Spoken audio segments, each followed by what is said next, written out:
Welcome students. स्वागत है हमारे YouTube channel sure success coaching centre में। मैं आज आपके समक्ष क्लास 9 की मैथमेटिक्स से संबंधित जो एमसीक्यू है वो से मैं आपके समक्ष रखने जा रहा हूं। तो चलिए इसका जो प्रथम प्रश्न है उसकी ओर चलते हैं। तो इसका जो प्रथम प्रश्न हमारा है, निम्न में से कौन अपरिमेय संख्या है? तो 3.1 4 जो है डैश डैश डैश, ये एक अपरिमेय संख्या है क्योंकि ये अशांत अनावर्ती है। इसका उत्तर 4 हो जाएगा। अगला प्रश्न हमारा जो है, निम्न में से कौन परिमेय संख्या है? तो परिमेय संख्या हमारा जो उत्तर जो हो जाएगा 1/2। अगला प्रश्न है 0.9 के ऊपर बार लाइन बराबर है। इसका जो उत्तर हो जाएगा, जब हम सॉल्यूशन करते हैं तो 1 प्राप्त होता है।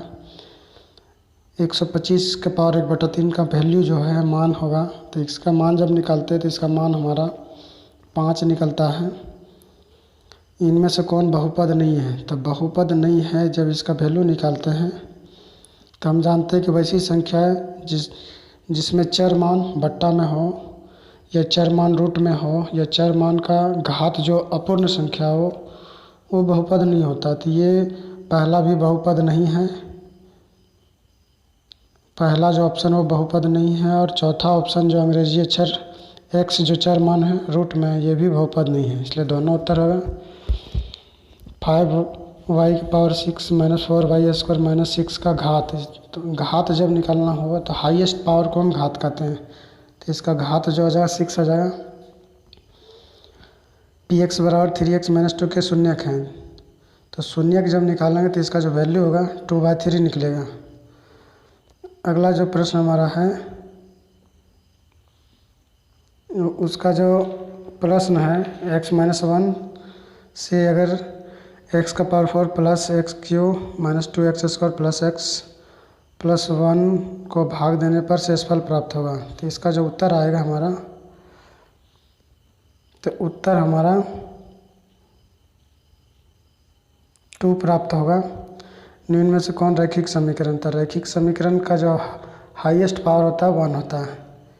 तो रैखिक समीकरण 3x + 4 = 2 होगा। निम्न में से कौन समीकरण x + y का हल है? तो इसका उत्तर जो हो जाएगा x बराबर 4 और y बराबर 1। अगला जो प्रश्न हमारा है, 4x + 3y = 12 का आलेख x अक्ष को किस बिंदु पर प्रतिच्छेद करेगा? तो ये 4 ऑप्शन में अगर चीज़ का वैल्यू रखने पर y का मान आ जाए, x का मान रखने पर y का वैल्यू आ जाए, तो वही उसका उत्तर होगा। तो इसमें अगर x का मान हम इसमें हम x का मान 0 और y का मान 4 रखते हैं। x का मान 0 रखते हैं तो y का मान हमारा जो है 4 आ जाता है, इसलिए ये उत्तर हो जाएगा। x अक्ष का समीकरण है, तो x अक्ष का जब समीकरण कहा जाता है तो x वैल्यू रहता है और y का मान 0 हो जाता है। और y अक्ष का समीकरण जब पूछा जाता है तो x 0 हो जाता है और y की वैल्यू वही रहती है। मूल बिंदु का निर्देशांक या ओरिजिन ऑफ द कोऑर्डिनेट। तो इसका जो उत्तर जो हो जाएगा 0 0। अगला प्रश्न जो हमारा है, तो अगला प्रश्न हमारा इसमें पूछा जा रहा है, आकृति में बिंदु ए के निर्देशांक हैं। तो आकृति में बिंदु ए के निर्देशांक ए का x जो 4 है और y 3 है। तो इसका उत्तर जो हमारा आ जाएगा 4 और 3। एक ठोस की कितनी विमाएँ होती हैं? तो एक ठोस में 3 विमाएँ होती हैं, लंबाई, चौड़ाई और ऊंचाई। तो एक ठोस की 3 विमाएँ हो गई। 54 डिग्री का संपूरक कोण का मान है? तो संपूरक कोण दो कोणों का योग जब 180 डिग्री होता है तो संपूरक कोण कहलाता है। तो 54 डिग्री में और कितना को जोड़ेंगे, या 180 में अगर 54 को घटा देते हैं तो 126 डिग्री अब प्राप्त होता है। तो यही हमारा संपूरक कोण हो जाएगा। अगला प्रश्न हमारा जो है, नीचे की आकृति में x का मान होगा। तो नीचे की आकृति में x का जो मान है, x का मान हमारा, इसको सॉल्व करते हैं रैखिक समीकरण के आधार पर, तीनों को जोड़ते हैं बराबर 180 डिग्री होता है। तो x का मान हमारा जो है 40 डिग्री प्राप्त होता है, इसलिए 40 हो जाएगा। और इस लाइन को ए बी पैरेलल डी है तो बी सी डी का मान क्या होगा। तो ये जो पैरेलल होगी तो ए बी का आउटर एंगल जो है 100 है तो इनर एंगल 80 डिग्री हो जाएगा। और डी का जो वैल्यू 120 है तो 60 जो इसका इनर एंगल होगा तो 60 और 80 140 तो सी हमारा जो है बी सी डी की जो वैल्यू हो जाएगा 40 डिग्री हो जाएगा। अगला जो प्रश्न हमारा है कौन ए बराबर कौन पी कौन बी बराबर कौन क्यू। तो ए बी बराबर पी क्यू। तो इसमें जब हम फिगर के आधार पर बनाते हैं तो इसका जो उत्तर जो आता है तो ए बी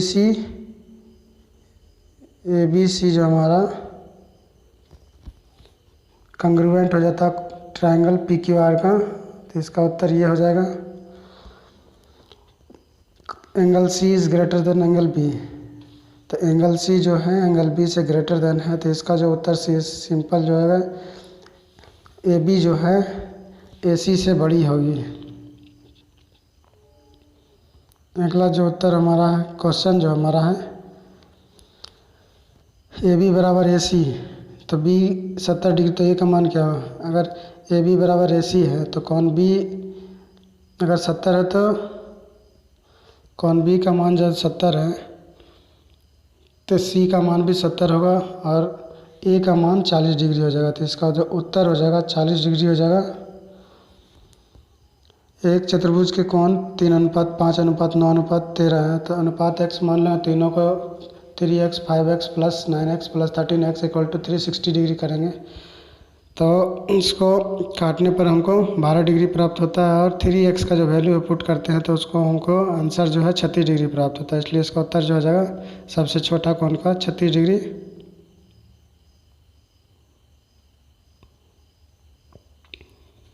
एक त्रिभुज में ए बी एम ए सी के मध्य बिंदु ई रहे त्रिभुज कौन सा या किस प्रकार का चतुर्भुज होगा। तो इसका जो उत्तर हो जाएगा ट्रापेजियम होगा समलंब चतुर्भुज समांतर चतुर्भुज। ए बी सी डी का कोनों सी तथा डी का योगफल।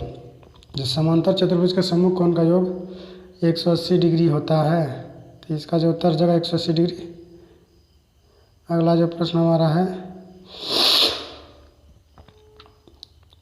ए बी सी और बी डी दो संभावित त्रिभुज इस प्रकार हैं कि डी बी सी का मध्य बिंदु है। त्रिभुज को ए बी सी और त्रिभुज बी डी के क्षेत्रफल का अनुपात क्या है। तो इसका जो उत्तर हो जाएगा 4:1 हो जाएगा जब सॉल्व करेंगे तो। किसी वृत्त का ए डी एक व्यास है और ए बी एक जीवा है तो केंद्र से वृत्त के केंद्र से ए बी की दूरी क्या होगी। तो वृत्त के केंद्र से ए बी की दूरी जो हमारी हो जाएगी तो वृत्त के केंद्र से ए बी की दूरी 8 सेंटीमीटर हो जाएगी। अगला जो प्रश्न हमारा है किसी वृत्त में 10 सेंटीमीटर लंबाई की जीवा केंद्र से 12 सेंटीमीटर की दूरी पर है तो वृत्त की जीवा होगी। तो वृत्त की जीवा जो है इसका जो उत्तर जो हो जाएगा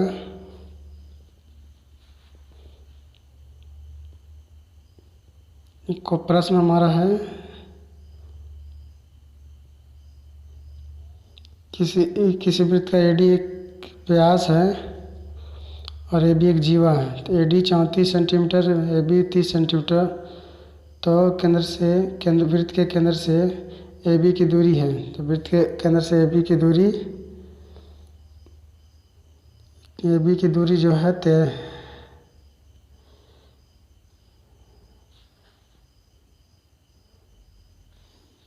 ए बी की दूरी जो हमारी हो जाएगी वो 8 सेंटीमीटर ही होगी।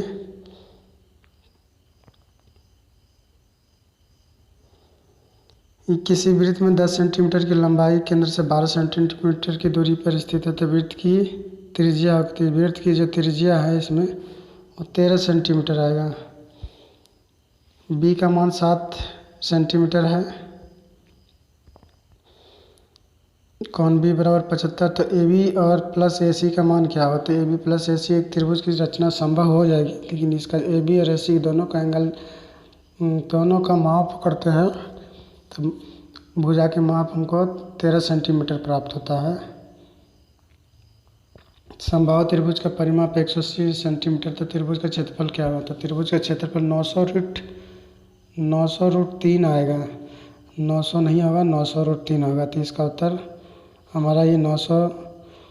एक त्रिभुज की भुजाएं 26 सेंटीमीटर, 28 सेंटीमीटर, 30 सेंटीमीटर। त्रिभुज का क्षेत्रफल, इसका जो क्षेत्रफल होगा 336 वर्ग सेंटीमीटर होगा।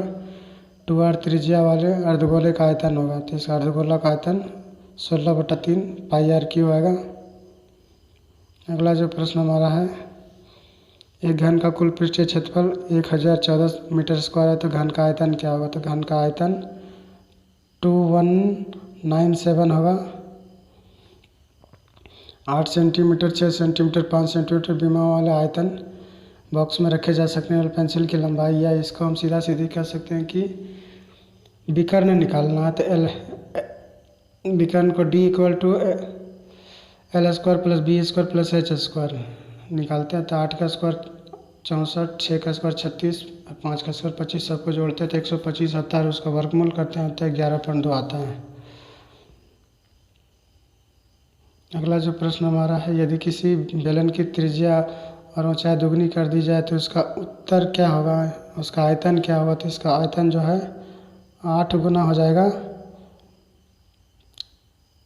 तो इसका उत्तर हमारा क्या होगा? 8 गुना हो जाएगा।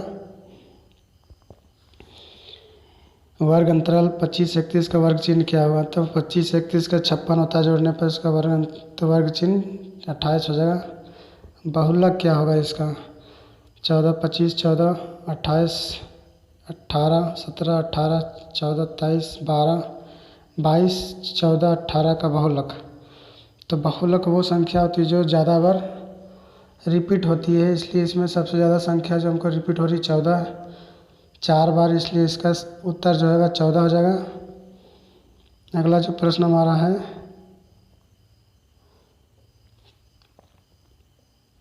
कि आंकड़ों का निम्न आंकड़ों का परिसर क्या है? तो इसमें सबसे छोटी संख्या 6 और सबसे बड़ी संख्या 32 है। तो 32 में से 6 घटाते हैं तो इसका उत्तर हमको 26 प्राप्त हो जाएगा। एक क्रिकेट मैच में एक महिला बल्लेबाज खेली गई 30 गेंदों में 6 बार चौका मारती है। चौका मारने की प्रायिकता तो 6/30 हो जाएगा। तो इसका उत्तर 6/30 हो जाएगा।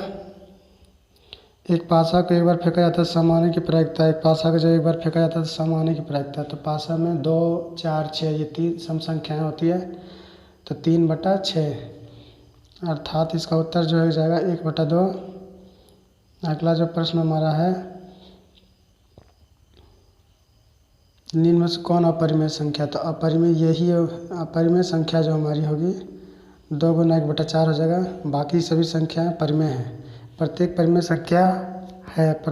संख्या एक वास्तविक संख्या होती है, इसलिए इसका उत्तर जो होगा वास्तविक संख्या √5 + √5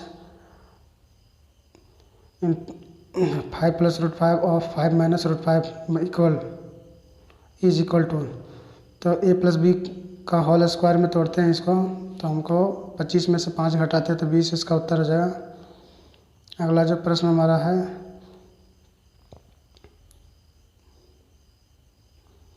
कि 16 का पावर 3/4। तो घातांक में इसका जो सॉल्यूशन करते हैं तो इसका जो उत्तर हमको 8 प्राप्त होता है। इसका उत्तर हमको 8 प्राप्त होता है, तो इसका उत्तर 8 हो जाएगा। इनमें से कौन बहुपद है? तो बहुपद जो है, पहला जो है अंग्रेजी चर जो है चार मान रूट में है, इसलिए बहुपद नहीं है। दूसरा बहुपद है क्योंकि इसका घात जो एक पूर्ण संख्या है। तीसरा भी बहुपद नहीं है कि 4 मान हमारा रूट में है। चौथा भी बहुपद नहीं क्योंकि 4 मान का घात एक अपूर्ण संख्या है। अगला प्रश्न जो हमारा है, 17 की बारंबारता। तो 17 जो संख्या है कितना बार आया है इसमें? तो 17 जो संख्या है वो उसकी आने की 17 3 बार आया है, इसलिए इसका जो उत्तर हो जाएगा 3 हो जाएगा। प्रथम 5 संख्याओं का माध्य क्या हुआ? 1 + 2 + 3 + 4 + 5 अगर जोड़ते हैं तो 15 आता है। 15 को 5 से भगा देते हैं तो इसका उत्तर हमारा 3 आता है। आंकड़ों का परिसर, तो हाईएस्ट संख्या जो इसमें परिसर जब निकालते तो उच्च सीमा संख्या माइनस निम्न संख्या, या उच्च सीमा माइनस निम्न सीमा, बड़ी संख्या से छोटी संख्या घटा देते हैं तो वही हमारा परिसर होता है। तो इसमें बड़ी संख्या, सबसे बड़ी संख्या हमारी 32 है और सबसे छोटी संख्या हमारी 6 है। तो इसका जो उत्तर जो हो जाएगा 26 हो जाएगा। एक सिक्के को 1000 बार उछालने पर 545 बार पट प्राप्त होता है। इसकी प्रायिकता तो 0.545 एक निश्चित घटना की प्रायिकता है। एक निश्चित घटना की प्रायिकता 1 होती है। तो आज मैंने आपके समक्ष मैथ से संबंधित जो MCQ हैं उसको रखा। आने वाले दिनों में और भी MCQ को आपके समक्ष रखा जाएगा। यदि अभी तक आपने हमारे चैनल को सब्सक्राइब नहीं किया तो सब्सक्राइब कर लें, वीडियो को लाइक कर दें, बेल आइकन की घंटी को प्रेस कर दें ताकि आप तक लेटेस्ट वीडियोज़ की अपडेट्स पहुंचती रहे। धन्यवाद।